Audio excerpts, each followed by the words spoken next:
Assalamualaikum warahmatullahi wabarakatuh. Salam budaya untuk kita semua. Rahayu, rahayu, rahayu.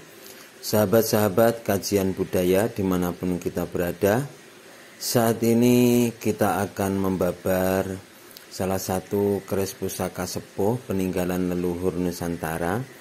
Keris ini baru kami dapatkan dari masyarakat dengan warangka orinya, terlihat sepuh, masih belum digebek. Nanti kalau digebek akan menjadi lebih kinclong dan bagus. Jadi pusakanya akhirnya warangkanya terlihat baru namun masih terlihat klasik. Pusaka ini jika kita lihat dapurnya sebagaimana yang kita lihat itu ada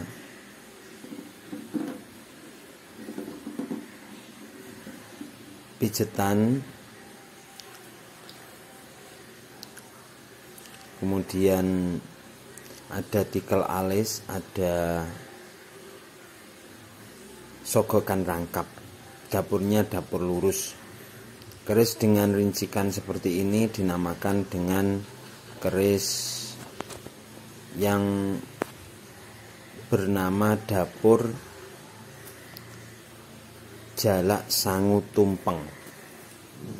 Keris Jalak Sangu Tumpeng adalah salah satu dari keris pusaka yang sangat banyak diminati oleh para pecinta keris pusaka.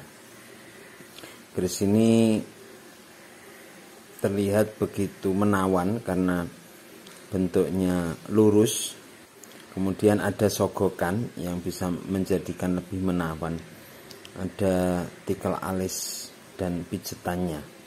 Estimasi dari Jalak Sangu Tumpeng ini adalah era Majapahit dengan estimasi pamor Wahyu Tumurun.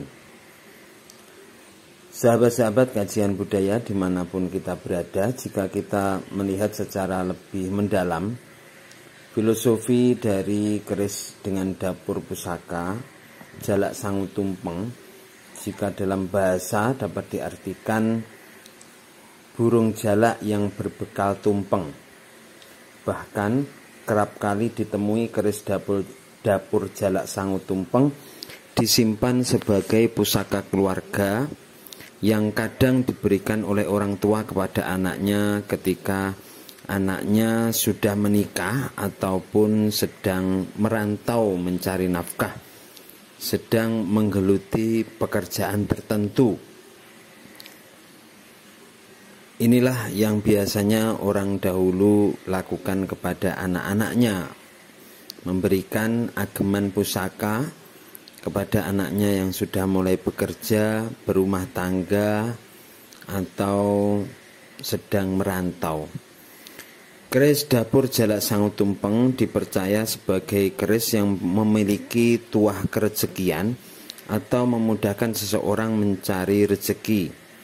Hal demikian hanyalah sebagai simbol pengharapan agar dalam mencari rezeki seperti makna-makna yang terkandung dalam keris Jalak Sangu Tumpeng itu akan mudah digapai. Semua itu tetap merupakan karunia dari Tuhan Yang Maha Esa sebagai pencipta seluruh umat manusia dan alam semesta. Sebagai contoh, orang tua yang memberikan keris kepada anak atau keturunannya seolah-olah memberikan suatu pesan dan pengharapan agar penerima keris bisa mengamalkan nilai-nilai luhur yang terkandung di dalam dapur keris tersebut. Sedangkan empu keris seolah-olah memberikan dorongan moral dan doa agar siapapun yang menyimpan hasil karyanya diberi petunjuk oleh Allah, Tuhan semesta alam, dilancarkan rezekinya dengan berperilaku utama, yaitu jujur, kerja keras, ulet, tidak merugikan orang lain, tidak menyakiti orang lain, dan berperilaku baik yang lainnya, seperti pesan yang tersirat secara simbolis pada dapur keris Jalak Sangu Tumpeng ini. Keris dapur Jalak Sangu Tumpeng sekilas memang tampak aneh dan tidak masuk akal dengan filosofi yang seperti itu. Bagaimana tidak, burung jalak yang begitu kecil dapat membawa bekal tumpeng yang sedemikian besar dan berat. Apakah supaya tidak kekurangan makan, padahal burung jalak tidak makan nasi tumpeng? Jika salah menafsirkannya, bisa jadi keris jalak sangu tumpeng diartikan sebagai simbol keserakahan dan orang yang memaksakan diri dengan berbuat sesuatu di luar kemampuannya. Akan tetapi jika kita menafsirkan dengan benar, maka hal ini merupakan sebuah filosofi yang mendalam, yaitu gabungan antara jalak dan sangu tumpeng. Jalak artinya burung jalak, di mana burung jalak itu adalah burung yang berkicau dengan suara yang keras, lantang, menyenangkan, kemudian bermanfaat untuk para petani yang sedang menggarap lahannya, mengambil hama-hama, memakan hama-hama yang ada di sawah para petani. Hal ini menunjukkan bahwa kita hendaknya juga dapat menjadi seperti burung jalak yang mampu bergaul dengan masyarakat sekitar kita, menyenangkan, bersuara lantang, menyuarakan kebenaran, kemudian bermanfaat kepada orang lain, sebagaimana burung jalak, filosofi yang ada di dalamnya. Sangu tumpeng sebagaimana yang telah kami jelaskan sebelumnya adalah sebuah filosofi membawa tumpeng. Tumpeng itu adalah nasi yang dibentuk mengerucut ke atas seperti gunung dengan segala lauk pauknya dalam sebuah nampan besar bulat yang terbuat dari anyaman bambu, misalkan dulu seperti itu. Tumpeng merupakan tradisi sajian yang digunakan dalam upacara baik yang sifatnya kesedihan maupun kegembiraan. Nasi tumpeng dibentuk seperti gunungan yang melambangkan ketuntasan dan kesempurnaan. Artinya jika melakukan sesuatu harus tuntas dan tidak setengah-tengah. Tumpeng berasal dari kata tumung kulo sing mempeng. Artinya jika kita ingin selamat, hendaknya kita selalu rajin bekerja dan beribadah atau berdoa. Pada zaman dahulu tumpeng selalu disajikan dari nasi putih. Semua sajian yang ada di dalam tumpeng tersebut memiliki makna simbolik dan pesan-pesan baik moral, spiritual kepada orang-orang yang bisa memahaminya. Misalkan di dalamnya ada nasi putih, melambangkan kesucian kita kepada Tuhan kita. Nasi putih yang dibentuk gunungan mengerucut ke atas melambangkan tangan merapat menyembah kepada Tuhan. Ada hubungan vertikal kepada Tuhan kita. Di situ ada juga ayam, ada juga ikan lele, ada juga ikan teri, ada juga telur, ada juga sayuran, urap-urapan, kemudian ada juga hal-hal yang lain yang ada di dalamnya. Hal itu semua menunjukkan bahwa nasi tumpeng memiliki filosofi terdalam, hubungan vertikal dan horizontal yang bermanfaat kepada orang lain. Artinya tumpeng itu merupakan sarana untuk berdoa.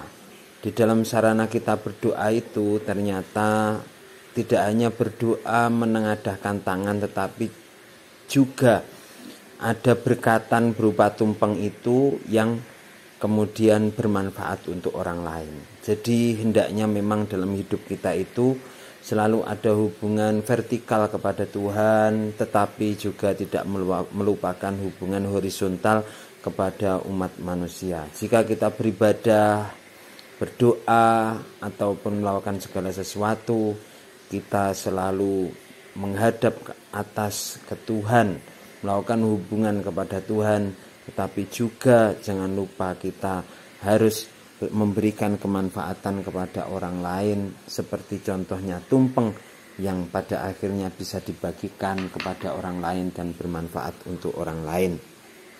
Sahabat-sahabat kajian budaya dimanapun kita berada, jika kita melihat rincikan pada keris dapur Jalak Sangu Tumpeng ini, maka rincikannya antara lain adalah dapur lurus. Dapur lurus ini memiliki makna agar selalu menempuh jalan yang lurus menuju keutamaan hidup, yaitu dengan menjalani perbuatan baik sebagai laku utama, yakni dalam mencari nafkah selalu berlaku jujur, tidak merugikan orang lain, tidak menyakiti orang lain, tidak mencela orang lain, dan introspeksi terhadap diri sendiri, selalu menjaga ketakwaan kepada Tuhan Yang Maha Esa. Ada juga di dalam rincikannya itu gandeknya polos, merupakan simbol kekuatan, ketabahan hati, ketekunan, dan rajin bekerja. Dalam budaya Jawa ada santi yang mengatakan, sopo sing temen bakal tinemu, sopo sing tatak lan tetek bakal tutuk. Ada juga di dalam rincikannya itu tikel alis, merupakan simbol baik buruk dalam diri manusia. Yang keduanya harus selalu dikendalikan. Pengendalian dua sifat tersebut akan terpancar pada watak seseorang. Sogokan rangkap dua dan odo-odo merupakan simbol motivasi untuk selalu mempunyai ide atau gagasan, inovasi, kreatif untuk maju. Motivasi yang murni selalu mulai dari niat lahir dan batin. Ada juga tingil yang memiliki makna bekal pengetahuan dan keterampilan yang pinunjul. Dalam berkarya tentunya seorang harus berbekal pengetahuan dan keterampilan yang memadai.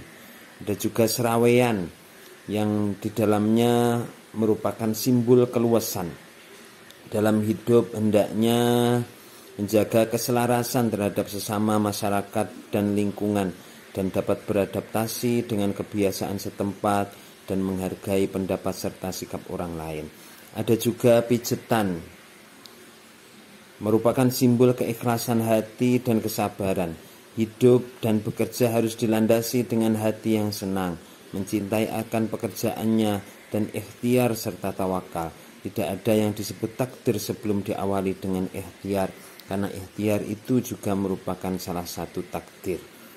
Inilah makna-makna yang ada dalam rincikan keris pusaka dengan dapur Jalak Sangu Tumpeng, di mana orang yang memegang pusaka Jalak Sangu Tumpeng ini hendaknya juga memahami rincikan-rincikan yang ada di dalam pusaka tersebut. Setiap rincikan ada makna yang dalam, baik itu pijetan, tikal alis, gandek polos, sogokan rangkap, serawean, dan sebagainya. Terima kasih.